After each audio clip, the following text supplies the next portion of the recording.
I've owned a lot of kayaks over the years, and I've paddled a lot of miles. But when it's time to take a multi-hundred-mile trip on a mountain river, there's only one boat I'll take on that. My pre-on Yukon expedition, the only boat in the world designed to do exactly what we're doing. And her name is Nana. My son named her. She's halfway between a banana and a grandma. I picked her up a few years back from a guy who just couldn't get out and paddle her anymore. And we've been on everything from the mountains to the ocean and everything in between. She's 20 years old this year, but you'd never know it from paddling her. We enjoyed the sunrise this morning. You can almost hear the mountains echo a cheer to get us down the river. And with one last look at Bear Track Beach, it was time to get the day started.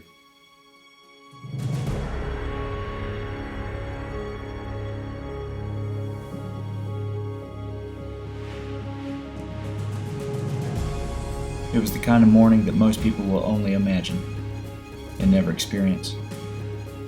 And here we were.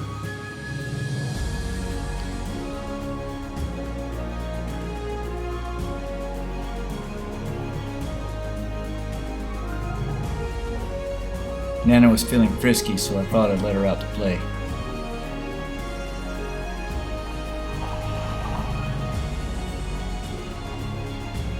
She loves taking a hard line every now and then.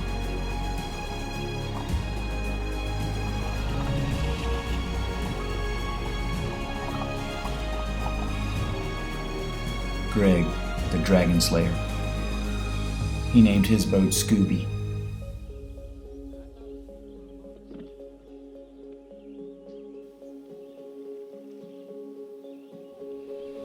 It was truly a splendid morning.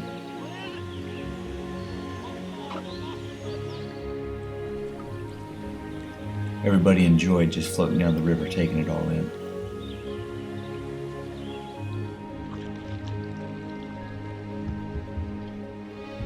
Yuckleberry had to fly in from Missouri, so he's borrowing a boat. The boat belongs to my uncle. It's called the Green Hornet. They've gotten to know each other pretty well. I think they both like each other.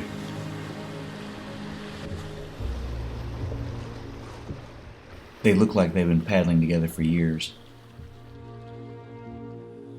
Somewhere around here we crossed from Virginia to West Virginia. The longer days are giving Brian trouble with his back, but he's hanging in there. Nothing's gonna stop him.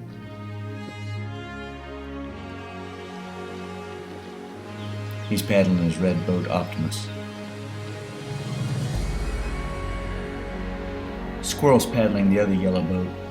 It belongs to my wife, and her name is Stubborn. What? No, not my wife. The boat. The boat's name is Stubborn. That was close. But Squirrel's looking to get his own soon. He's looking for a bright yellow Yukon expedition as well. They're just few and far between these days.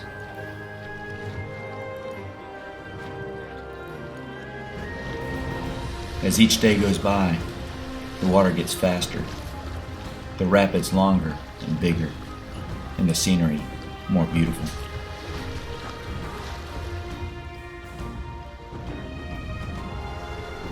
It was a perfect morning of paddling with some really beautiful water. But we knew that this would all come to an end when we hit Bluestone Lake. From there, we'd be paddling flat water all the way to Bluestone Dam, where he had arranged a portage for tomorrow morning.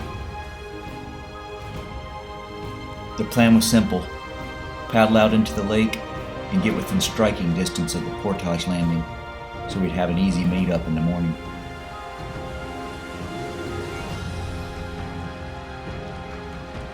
Sometimes you get the feeling that the mountains themselves are watching.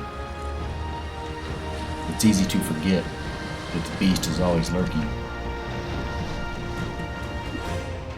Quick look at the guys. Make sure everyone's on their toes.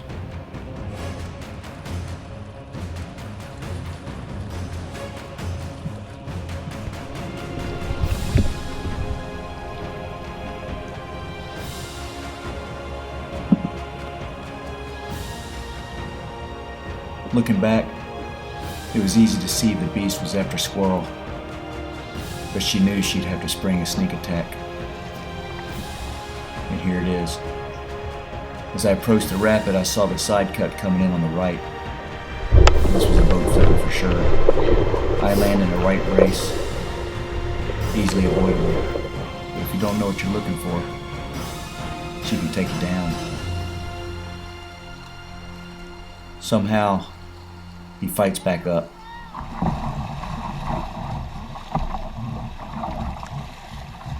Yeah! Woo! Do that with your paddle next time. I was trying to. That was close. After Squirrel's close call, it's time for a break. Oh, now we're talking, boys. What? Tire? Radio? Yeah, we wouldn't be having it. I don't think there's an island in this state that doesn't have a radio tire radio.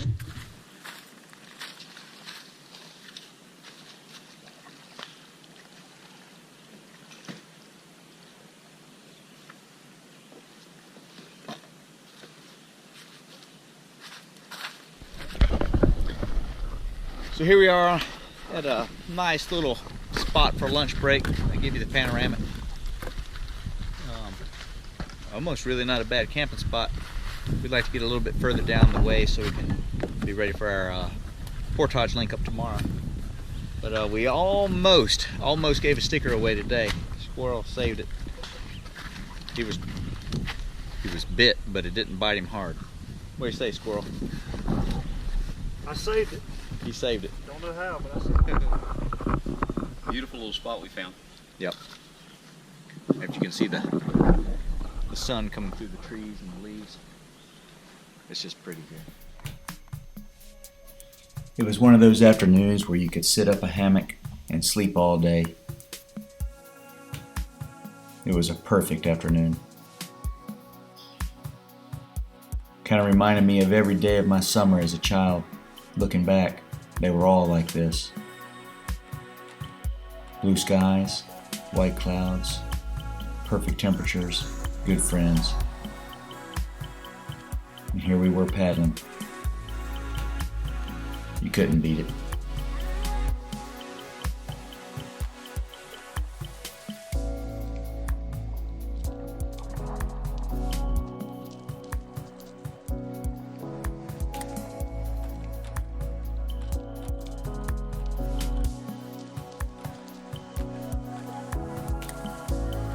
And as we glided over the last little ripple, we left the river and entered the lake.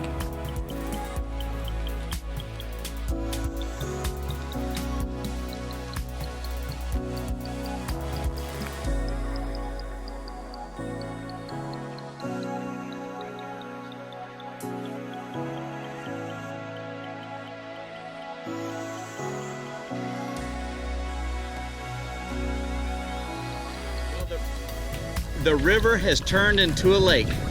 Yes! And we are just sitting here paddling, making some miles the old-fashioned way with manpower and paddling. It's awesome. It is awesome. I can't think of anything better to say now, except this is really fun.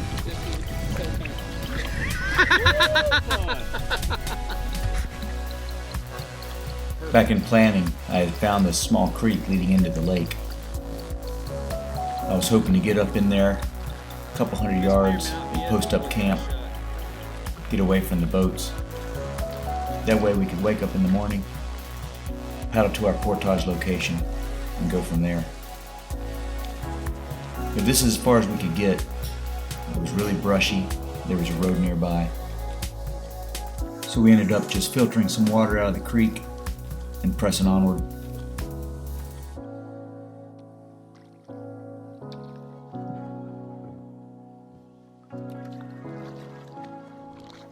Coming out on the lake, I was thinking about things. This was the first close thing to a campsite I'd seen in a few miles. That's usually an indicator that you might not see anything else for a few miles. and Brian's back was tightening up. It was looking like it might turn into a grind.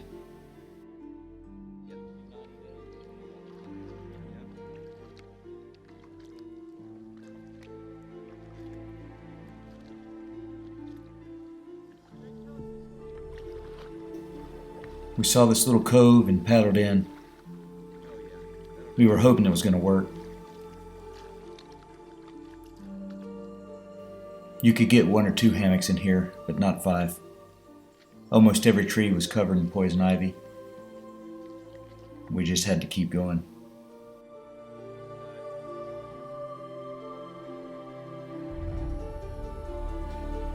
This was going to be as beautiful as it was painful.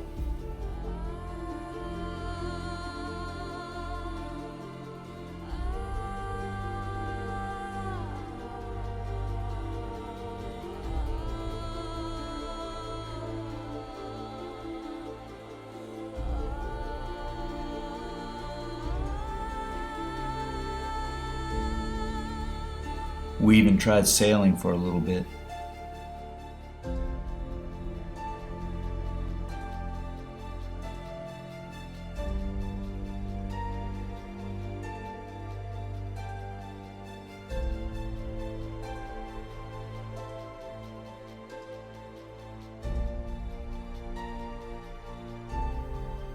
Looking at our options, it was clear.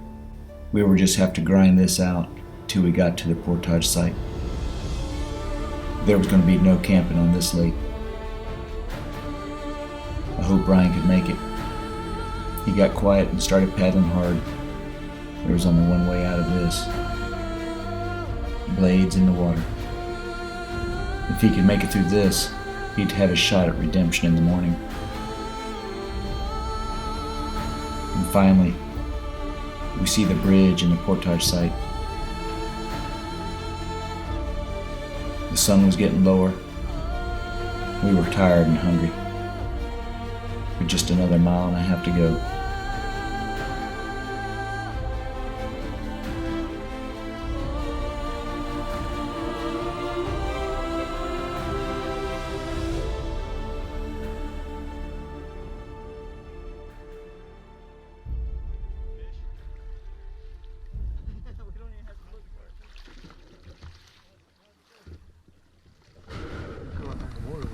All right, so we just ground out a bunch of miles. You have missed him, haven't you? That was a 22.5 mile day. I think we're all feeling it. Most of that day was river, but the last third there was straight lake. Hurry! Yeah! I heard my tires screaming coming down. He's testing those new brakes out. He might be in a hurry.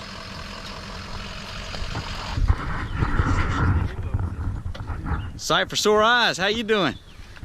Oh, good God. You missed it. Good to see you, brother. Good to see you. Proctor had dropped what he was doing and brought the truck over to help us with the portage. So we put in just below the dam at the confluence of the Greenbrier and the New Rivers. And then we paddled over to Kirk's for a well-deserved dinner. It was nice to be back, almost like a home away from home.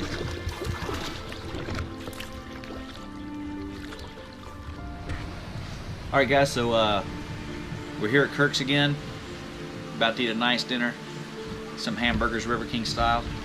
Long day, but it was a good day. Yeah, had a good day. I'm tired. I am ready to go to bed. How much more sunlight do we have? Who's shaking? Oh, my Good video. Apparently we're in the middle of the Oh no! River King's extreme! Adam, we need to burn your leg again.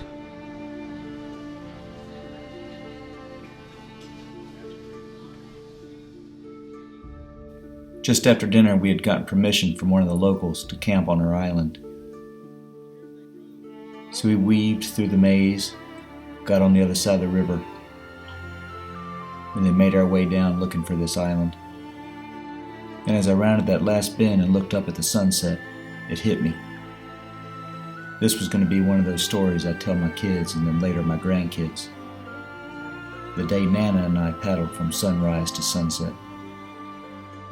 Tomorrow I was going to ride her into battle against the beast. It was going to be a big day. This time the beast knew we were coming. She was ready, she was waiting, and she was hungry. But I wasn't worried. I had Nana.